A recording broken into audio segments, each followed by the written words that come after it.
நம்ம கிட்ட யாருக்கெல்லாம் உதவி செய்யலாம்னு கேட்டா, நம்மளால சீக்கிரம் பதில சொல்லிற முடியும். ஆனா, யாருக்கு உதவி செய்யக்கூடாதுன்னு கேட்டா, பதில் சொல்ல கொஞ்சம் தடுமாறி போவோம், இல்லையா? இந்த கதைய முழுசா கேளுங்க. யாருக்கெல்லாம் உதவி செய்யக்கூடாதுன்னு 100% புரிய வரும். எல்லாருக்குமே வணக்கம். நான் ராணி. வாங்க வீடியோக்குள்ள போயிரலாம். அது ஒரு சின்ன கிராமம். அங்க இருக்கிற மக்கள் எல்லாருமே வியாபாரம் செஞ்சு, விவசாயம் செஞ்சு வாழ்ந்துட்டு வந்தாங்க. அப்படி இருக்கிறப்ப தான் அந்த கிராமத்துக்கு முற்றும் துறந்த ஞானி ஒருத்தர் வந்தாரு.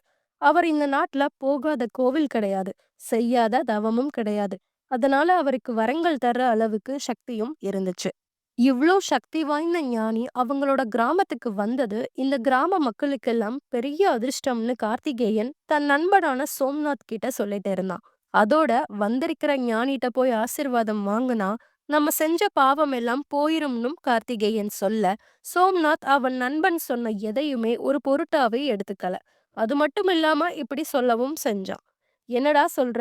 ஞானிட்ட ஆசீர்வாதம் வாங்குனா செஞ்ச பாவம் எல்லாம் போயிட்டா, அப்புறம் கடவுளுக்கு என்ன மரியாதைன்னு ஏளனமா கேட்டான். உடனே கார்த்திகேயன் கோவமா சோம்நாத்தை பார்த்து பதில் சொன்னான். இங்க பாருடா, உனக்கு இந்த ஞானி மேலேயோ இல்ல கடவுள் மேலேயோ கூட நம்பிக்கை இல்லாம இருக்கட்டும். ஆனா எனக்கு முழு நம்பிக்கை இருக்கு. அது மட்டும் இல்ல, கடவுள் நேரடியா உன் கண் முன்னாடி வந்து நின்னு நான் தான் கடவுள், என்ன வணங்கு, நான் உன் பிரச்சனைய சரி செய்றேன்னு சொல்ல மாட்டாங்க.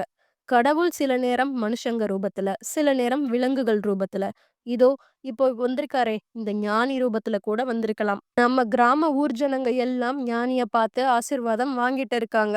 நான் நாளைக்கு போய் அவரை பார்த்து ஆசீர்வாதம் வாங்க போறேன். நீ வர்றதும் வராததும் உன் இஷ்டம் அப்படின்னு கார்த்திகேயன் கோவமா சொல்லிட்டு கிளம்பிட்டான். மறுநாள் விடிஞ்சுது. கார்த்திகேயன் சொன்ன மாதிரியே வந்திருக்கிற ஞானிய பார்க்க கிளம்புனான். எதிர்பார்த்த மாதிரியே அங்க அவனோட நண்பன் சோம்நாத் வரவே இல்லை. இத பொருட்படுத்தாம கார்த்திகேயன் ஞானி இருக்கிற இடத்துக்கு போனான். கிராம மக்கள் எல்லாரும் வரிசையில காத்து நின்னு ஞானிய பார்த்துட்டு போனாங்க. கார்த்திகேயனும் வரிசையில கடைசியில நின்னு ஞானிட்ட ஆசிர்வாதமும் வாங்கினான். அதோட அந்த ஞானி கிட்ட கார்த்திகேயன் இப்படி கேட்டான். சுவாமி, நீங்க முற்றும் துறந்த மகா ஞானி. நானோ உங்களோட தீவிர பக்தனாவேன். தாங்கள் ஏதேனும் எனக்கு ஒரு வரம் தாருங்களேன் சுவாமி அப்படின்னு கார்த்திகேயன் கேட்டதும் ஞானி கார்த்திகேயனை உத்து பார்த்துட்டு, நீ நல்ல பக்தன் என்பதை நான் அறிவேன். ஆனால் நீ நல்ல மனிதன் என்பதை நான் அறிந்து கொள்ள வேண்டும் அப்படின்னு ஞானி சொன்னதும் கார்த்திகேயனுக்கு குழப்பமாயிருச்சு. நான் ஒரு நல்ல மனிதன் என்பதை எவ்வாறு நிரூபிப்பேன் அப்படின்னு கார்த்திகேயன் கேட்டதும் ஞானி அவனுக்கான பரீட்சைய சொன்னாரு.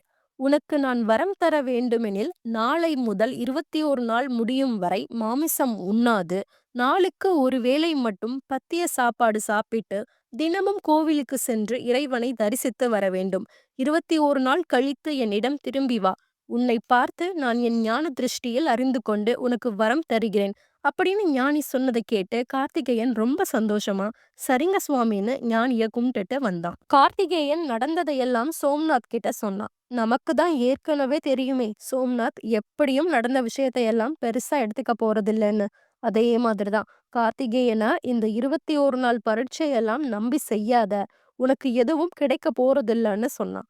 ஆனா அதை எதையுமே கார்த்திகேயன் கேட்கல.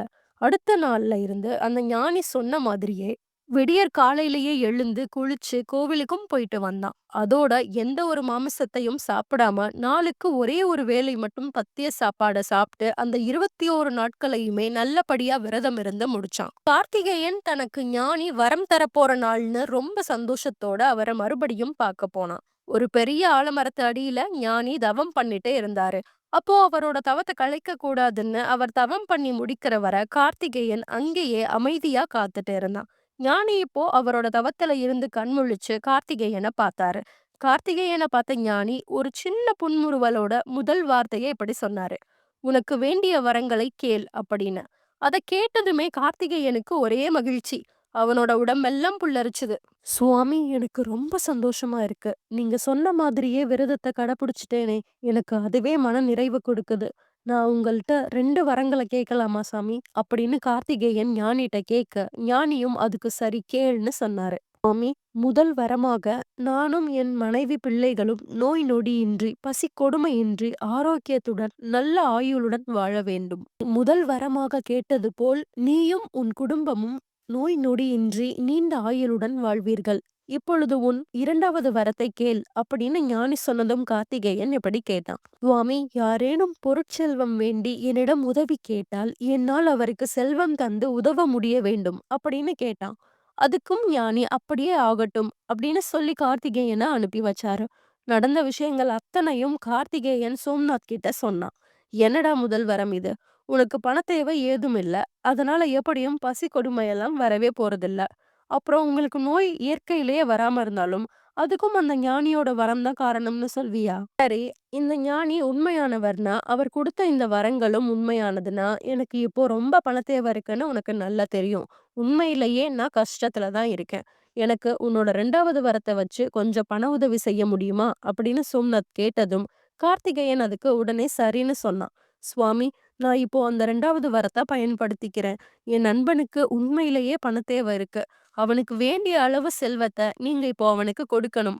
அப்படின்னு சொல்லி கையெடுத்து பிரார்த்தனை பண்ணான். அடுத்த நொடியே அவங்க 2 பேர் முன்னாடியும் ஒரு தங்க மூட்டை தோன்றுச்சு. கார்த்திகேயனுக்கோ ஞானி மேல அளவில்லா நன்றி உணர்வு வந்துச்சு.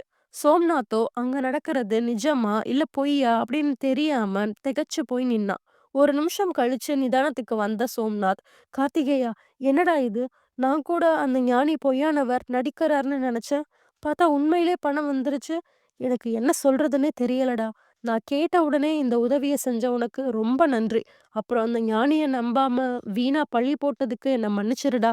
அப்படின்னு சொல்லி சோம்நாத் அந்த தங்க பண மூட்டைய கொண்டு போனான். இப்படி எல்லாமே நல்லபடியா போயிட்டு இருக்கிறப்ப தான், திடீர்னு ஒரு நாள் சோம்நாத்தோட மனைவி கார்த்திகேயனோட வீட்டுக்கு வந்து இப்படி சண்டை போட ஆரம்பிச்சா. "நீங்க எல்லாம் ஒரு நல்ல நண்பனா? இப்படி என்னோட வாழ்க்கையவே அழிக்க பாக்குறீங்களே!" அப்படின்னு கத்துனான். கார்த்திகேயனுக்கோ ஒண்ணுமே புரியல. குழம்பி போனவனா இப்படி பேசினான்.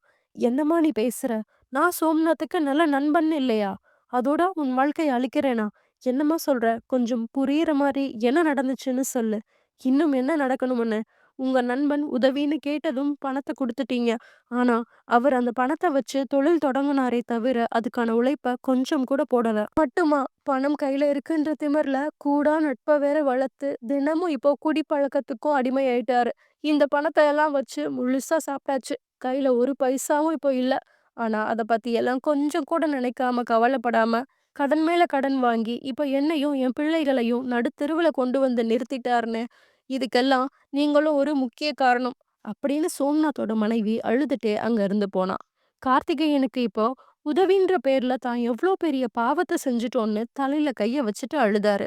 ஆமாங்க, உதவி செய்யலாம். ஆனா அந்த உதவிய வாங்குறவரு அந்த உதவிக்கு தகுதியானவரா? இல்ல தன்னோட சோம்பேறித்தனத்தால உதவிய வாங்கிக்கிறாரான்னு கூட நம்ம பார்க்க வேண்டியதா இருக்கு. இப்போ வீடியோ தொடக்கத்துல யாருக்கெல்லாம் உதவி செய்யக்கூடாதுன்னு கேட்டோமே, அதுக்கான பதில பார்த்துருவோமா? முதல்ல துளிக்கூட முயற்சி செய்யாதவங்களுக்கு உதவி செய்யக்கூடாது. 2வது, தான் உதவி கேட்டு அந்த உதவிய வாங்கிக்கிறது ஏதோ தன்னோட உரிமை மாதிரி நினைக்கிறவங்களுக்கு அந்த உதவிய செய்யக்கூடாது. 3வது, இவருக்கு உதவுறனால நம்ம அமைதி போய் உடைஞ்சு போறோம்னா அவங்களுக்கும் கண்டிப்பா உதவி செய்யக்கூடாது. நீங்களும் இனி உங்கள பயன்படுத்திக்கிறதுக்காக உதவின்னு கேட்டு வந்தாங்கன்னா, அத செய்ய முடியாதுன்னு சொல்ல கத்துக்கோங்க. இந்த வீடியோ புடிச்சிருந்தா மறக்காம லைக் பண்ணுங்க. அப்படியே நம்ம தமிழ் ஸ்டோரீஸ் சேனல சப்ஸ்கிரைப் பண்ணிருங்க. ஏன்னா, உங்க லைக், கமெண்ட்ஸ் தான் என்ன அடுத்தடுத்த வீடியோ பண்ண ஊக்குவிப்பா இருக்கும். நன்றி, வணக்கம்.